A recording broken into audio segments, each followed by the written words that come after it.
Students 0ல் இருந்து 9 வரைக்கும் எண்கள் எழுதிய கிரீடம் தலையில் மாட்டியிருக்கிறீங்க. நாகசிவா என்ன நம்பர் எழுதியிருக்கிற?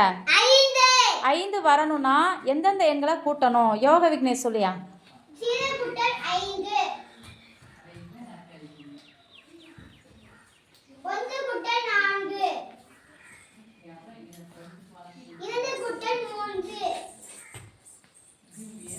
Very good. அஜிதா என்ன நம்பர் எழுதியிருக்கிற? சித்திக்கு 7 வரணும்னா என்னென்ன நம்பரை கூட்டணும்? 0 கூட்டல் 7 1 கூட்டல் 6 2 கூட்டல் 5 3 கூட்டல் 4. Very good, very good.